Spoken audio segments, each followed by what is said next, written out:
자, 본격적으로 진도 나가기 전에요. 지난 시간 했던 내용들 복습 프린트물을 통해서 먼저 복습을 하고 진도 나가도록 할게요.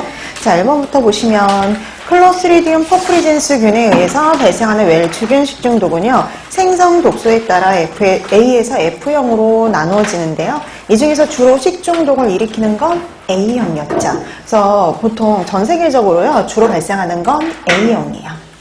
자, 그 다음 2번 알레르기성 식중독의 원인균 그러면 모르가니가 들어가면 되겠죠. 그래서 모르가넬라 모르가니이며 원인 물질은 탈탄산 반응에 의해서 생성된 히스타민이었죠. 그 다음에 3번 식품이나 물속에서 증식하지 않고 사람의 장내에서 증식하기 때문에요.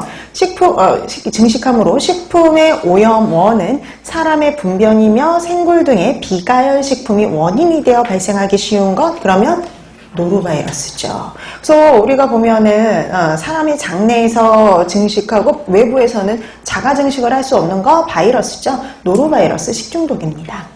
그 다음에 4번 칼슘과 화학적인 성질이 비슷해서 뼈에 축적되기 때문에요. 축산물에는 주로 뼈에 들어있으며 중독 증상은 햄 생성이 억제되어서 빈혈이 나타나고 중초신경계 이상에 따른 행동장애, 합습장애를 일으킨다. 그럼 지금 보니까 얘는 주로 뼈에 축적이 되고요. 그다음 우리 체내 들어서 뼈에 축적이 되고 그 다음에 빈혈, 그러니까 조혈기능 기능 장애라든지 중추신경 장애, 뇌장애를 일으킬 수 있다. 납의 특징이죠. 자, 4번에는 납이 들어가면 됩니다.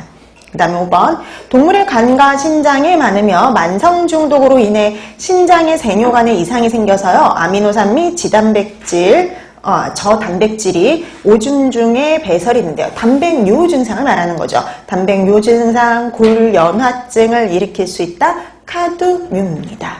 그래서 5번에는 카드뮴, 그 다음 6번 독성이 낮은 것으로 보는데 가끔 과일이나 채소류의 통조림 주스에서 용출이 일어나며 식품에 대한 주석의 기준과 규격을 보면 여기 주석이 있네요.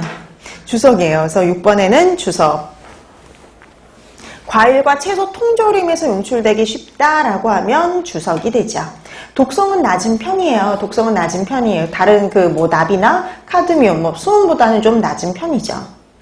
자, 다음에 7번 열경화성 수지인 페놀 수지, 그 다음에 요소 수지, 그리고 또 하나 멜라민 수지죠. 그래서 열경화성 수지에는 페놀, 요소, 멜라민이 있어요. 그래서 멜라민 수지가 들어가면 되겠고요. 이 멜라민 수지에서는 유해 물질인 포름 알데히드가 용출이 되죠.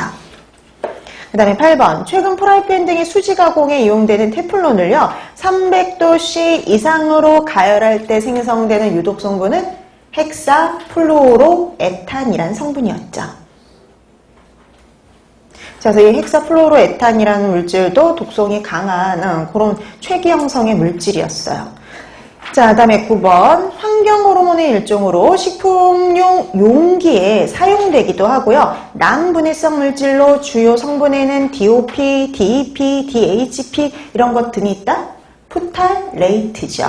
그래서 우리가 가소성 수지에 가소제로 사용되는 이 퓨탈레이트가 환경호르몬으로 밝혀졌고요. 그 중에 DOP 같은 경우 아예 사용이 금지가 되었었죠. 그래서 9번에는 푸탈레이트가 들어가면 되겠고요. 그 다음에 마지막 10번 이거에 오염된 어패류를 장시간 섭취한 사람에게서요. 사지, 신경, 마비, 난청, 언어장애, 정신장애 등의 중독 증상을 보였다. 어패류에 특히 축적성이 강하게 나타나는 편이고요. 그 다음에 지금과 같은 신경 증상을 보인다 그러면은 수은이죠. 이런 증상을 보이는 거 수은입니다. 그래서 10번에는 수은이 들어가면 되죠. 자, 그 다음에 밑에 OX 문제 보도록 할게요. 자, 11번 사카자키균은 건조한 식품에서 내성을 가지고 있으며 조제 분유에서 발견되기도 하죠. 그래서 특히 영유아, 우유를 먹는 아기들에게서 위험한 균이 바로 이 사카자키균이에요. 그래서 11번에는 O가 되겠고요. 그 다음 12번 세르스균의 구토독은 저분자 펩티드로 내열성이어서요. 그래서 구토독은 저항성이 강하다라고 생각을 해주시면 돼요. 뭐든지 간에 다 강했어요. 126도씨 90분 가열로도 그래서 파괴가 안 됐고요. 펩신이나 트립시 같은 소화 요소에 의해서도 분해가 되지 않아요. 분해 안 됩니다. X죠. 자, 그래서 12번에는 X가 되겠고요. 그 다음에 13번. 세레우스균은 포자를 생성하여 열에 강하고 전분, 단백질, 분해력이 강해 다양한 식품에서 문제가 된다? 오죠. 그래서 전분식품, 단백질식품 모두에서 문제가 되고요. 내열성 포자도 만들었었어요. 자, 그래서 13번에는 5가 되겠고요. 그 다음에 14번. 클로스트리디움 퍼플리젠스균 식중독은요, 그람 양성의 편성 혐기성 균으로 A부터 F형으로 6가지로 나누고요. 가열 조리한 식품을 보존할 때는요, 많은 양을 한꺼번에 저장하여 이 균에 의해 오염될 수 있는 표면적을 최소화하는 것이 바람직하다. 예방하기 위해서 좋은 방법은요, 혐기적인 상황을 만들지 않는 거죠. 적은 양씩 나누어 담는 게 좋아요. 그래서 얕은 용기에 나누어 담는 게 좋은 보관법이었죠. 예방할 수 있는 방법 중에 하나였어요. 자, 그래서 14번에는 X가 됩니다. 그 다음에 15번. 어류의 단백질은 탈탄산 요소에 의해 분해되어 히스티딘이 생성이 된다. 히스티딘이 아니라 히스타민이 생성이 되는 거겠죠. 자, 그래서 15번에 X, 그 다음에 16번. 클로스트리디움 퍼플리젠스 식중독의 잠복기는요, 8시간에서 16시간 정도고, 주증상은 설사, 심한 복통, 이런 건데요. 이게 바로 세레우스균 식중독의 설사형 독소에 의한 식중독과 거의 유사하죠. 옵니다. 자, 그래서 세레우스균 설사형인 경우에는, 웰치균하고 비슷했고요. 구토용 경우에는 포도상 구균 식중독과 유사했었죠.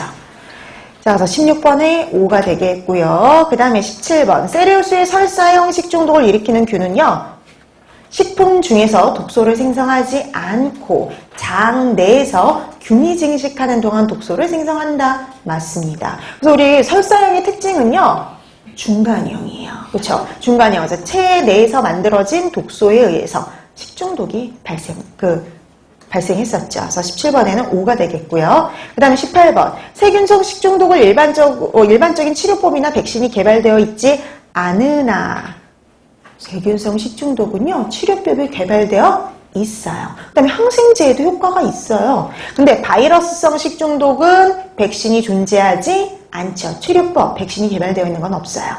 자, 그래서 18번에는 X가 됩니다. 그 다음에 19번. 클로스트리디움 퍼플리젠스균 식중독의 주 원인이 되는 A형균의 독소는 내열성이어서요, 100도씨 1시간에서 4시간 가열해도 사멸하지 않습니다. 얼핏 보면 맞는 것 같지만